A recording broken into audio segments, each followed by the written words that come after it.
Jess here, and I wanted to talk to you today about royal icing, but more specifically, royal icing consistencies. I just want to show you guys today the consistencies that I use, how I achieve them. It might not be the most exact method. I don't really measure anything, so let me just get into this and it'll clear everything up. So here in this bowl I have an entire batch of royal icing, and this is exactly how the icing comes off the mixer if you make our royal icing recipe. So this is the stiffest consistency of royal icing, or what I like to call either stiff or glue consistency. Okay, so if I take the lid off this bowl and tip it upside down, it's not going anywhere. So it is really stiff, okay? So you don't see any movement in there. It's almost like a big bowl of buttercream icing. That's like the texture or the consistency of it. And this is what you will find if you buy like one of those pre-made gingerbread house kits from the store, and they include some glue to glue the house together. That's usually what you're getting, is a stiff consistency royal icing, which is useful for a lot of things. It makes an excellent edible glue. You can do all kinds of things with this. So it does have its uses, but it is not ideal for decorating cookies. First consistency icing I'm going to show you is what I call a medium consistency. So I only ever work with 3 different consistencies of royal icing: stiff or glue, which is this; medium, which I use for writing or detailing cookies, like piping a border on a cookie. I also use the medium consistency sometimes for making royal icing transfers, which we will talk about in another video. And then the third consistency is the flood consistency, which is a very fluid, liquidy icing.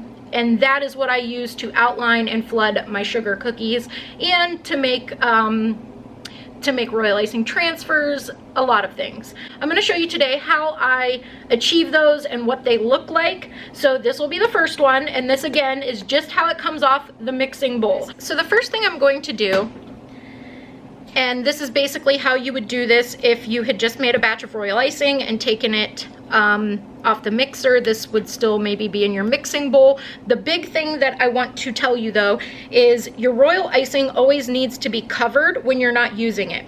So you can either drape some saran wrap over it, you can pop the lid back on, however you want to do it. If the icing is still in your mixing bowl, drape a damp washcloth or kitchen cloth over the top of it, whatever you want to do or need to do.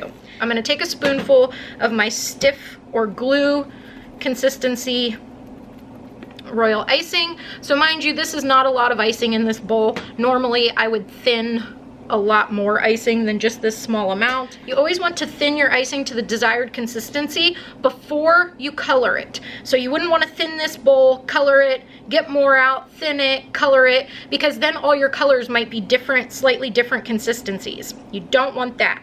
Okay, so for this first consistency, we are going for a medium consistency, which is, like I said, what I use for writing on cookies, detailing, piping borders. So there's 2 different ways you can go about this. You can either use measuring spoons, and I'm going to use the smallest one, which is 1/4 teaspoon, because I'm working with a very small amount of icing here. So I don't want to add very much water to it at a time, because it's very, very easy to make it too runny right away. So you want to creep up on it. So I'm not even going to put a whole 1/4 teaspoon. I'm going to put about half, which is about 1/8 teaspoon, which is really only a couple drops. So obviously if you were doing a larger quantity of icing, like if you were thinning this whole bowl, you could put like a tablespoon in right off the bat. So I'm just gonna give this a stir, which I know it's not gonna be exactly where I need it, and I did that on purpose so I could show you guys the other method that I use for adding water. So believe it or not, this is actually pretty close to a medium consistency. And this is how I tell when I have a medium consistency. You pick some up with your spoon and you look at the peak, and you would want this peak right here to flop over. So this is still too stiff, okay? And that's because if you notice when I take icing out of the bowl, it's breaking away. The icing is breaking away from the icing in the bowl. Okay, so if you're writing, your line of writing is gonna break all the time. So you want it a little bit more fluid or soft than this, but we're almost there. So what I like to do is when I get really close to the consistency that I need or want, is I like to add the water with a spray bottle. So you can pick these up at Dollar Tree for $1 and just make sure it's clean. Put some water in it. Always either empty it or change the water in it frequently. Always use fresh, clean water. And basically I like to put it on the mist setting. And I'm just gonna mist a little water in and stir it. And again, the reason I like the spray bottle is because it allows you to have a little bit more control with the amount of water you're adding. You're only adding a very small amount of water at a time. So now I'm gonna go ahead and check this, which I don't know how well you guys can see that, but if you see when I pull away, that peak, let me see if I can get you a closer view. That peak kind of falls over. See it? All right, so I'm almost there. And after you do this enough times, you'll learn to just be able to feel with your spoon when you're there. So in all honesty, this is probably pretty good. So the icing doesn't break easily. It's a little bit softer. I'm gonna add one more squirt. So just a very small amount of water.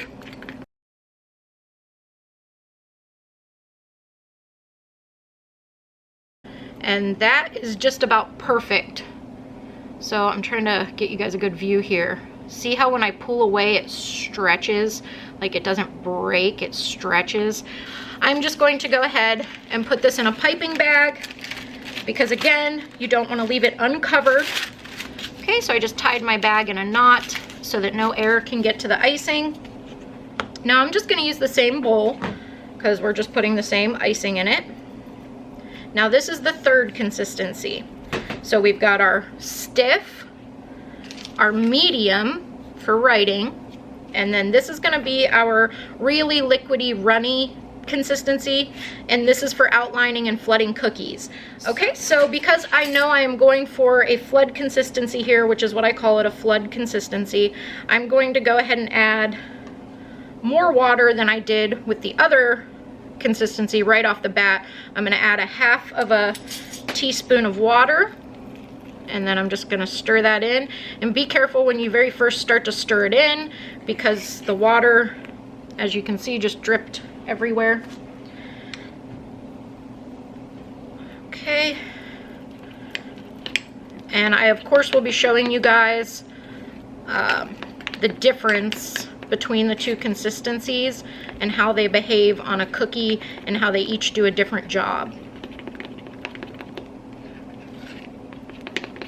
Okay, so this is how you tell how many seconds your icing is. So after you thin the icing, you would drag something through the icing like a knife or a spoon, and then you would count how many seconds it takes for that mark to disappear. So 1 1,000, 2 1,000, 3 1,000. Now this is gonna take a really long time for that mark to disappear because this is still a pretty stiff icing. So I'm going to add more water. We are getting close enough though that I feel like I'm gonna switch to my squirt bottle. So like I said, I don't really measure. I just add water until it's the consistency I want.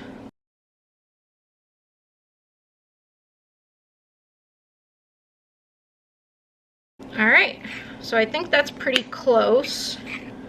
So one test is when you pick the icing up, you kind of want it to fall off your spoon in ribbons. I don't know if you guys can see that. See how it kind of falls off in ribbons. And then the other test is to just, again, like I said, I don't count the seconds, but I will make like a mark in the icing and kind of see how long it takes for that mark to heal over.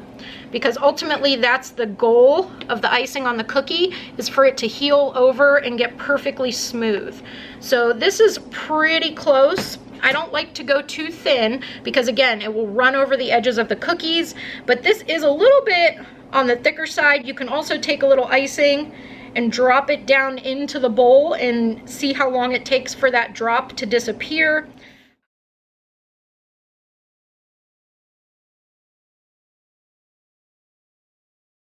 So I take the icing just as it comes off the mixer, the really stiff glue consistency, and I set some of it aside for instances where I thin my icing too much, okay? Because if you over thin your icing and it is just like a soupy mess, this is pretty good.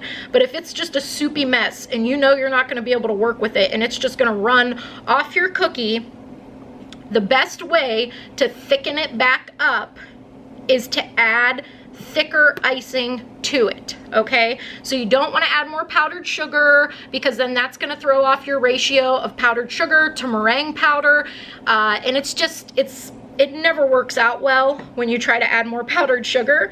So this is a little trick I learned years ago, is to save some of my really stiff royal icing.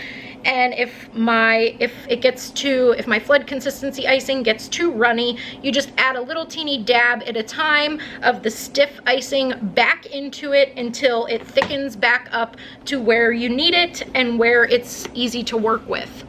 So I'm gonna go ahead and pop this in a piping bag, and then I'm gonna show you guys how the different consistencies behave on a cookie. So now that I have all of my consistencies of royal icing made and bagged up, I'm going to show you how they behave on an actual cookie. So I'm basically going to show you the use, or what you use each of these consistencies for. The first one I'm going to show you is the flood icing. So we're just gonna go ahead and outline and flood a sugar cookie. So what I have here is actually not a real cookie. It's a fake plastic cookie called a Nada cookie, which you can actually buy these online. I have a ton of them.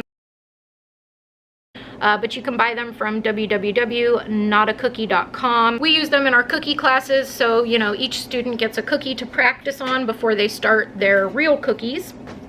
So the first thing I'm going to do is I'm just going to cut the tip off my piping bag. All right. I also have here, this is a cookie scribe tool. So it's just a pointy metal device that you use in cookie decorating. You can also use a toothpick. Okay, so I am just going to outline and flood this cookie. Again, some people use the thicker icing for their outline, and then they flood it in with this icing. I like to use this consistency for both my outline and my flood.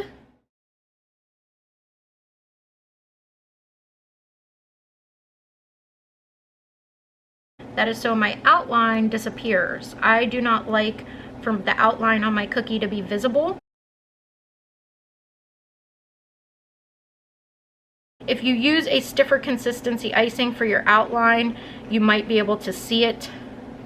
So I like to use the flood consistency for both the outline and the flood, which, as you can see, it's smoothing out and it's not in any danger of running over the edge of the cookie. I'm just using my scribe tool now to kind of get the edges nice and rounded. And as you can see, that icing smooths over like glass. If it doesn't, you can give the cookie a little tap or a shake to help the icing smooth itself out. All right, guys, so that is the thinnest consistency icing, or the flood consistency. It's used to ice cookies with, basically. Any shape, color, you can color it. Now, the medium consistency icing is used for, like I said, writing and piping. So I'm going to write the word love, and this is my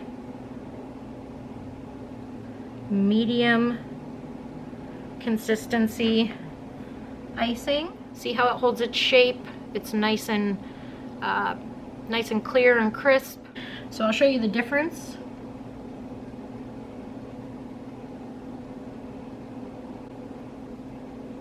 So can you see the difference? This was written with the medium consistency icing, or the piping consistency. This was written with the flood consistency. So see the difference, how crisp and clear this stays, because it's thicker, so it holds its shape.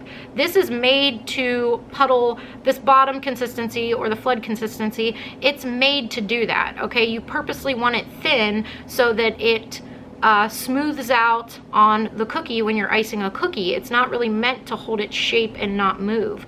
So that's why you need the two different consistencies. This one is for detailing, writing, borders, that type of thing. This one is for outlining and flooding cookies, okay? So now I'll show you guys how the medium consistency icing is used to pipe like a border on a cookie.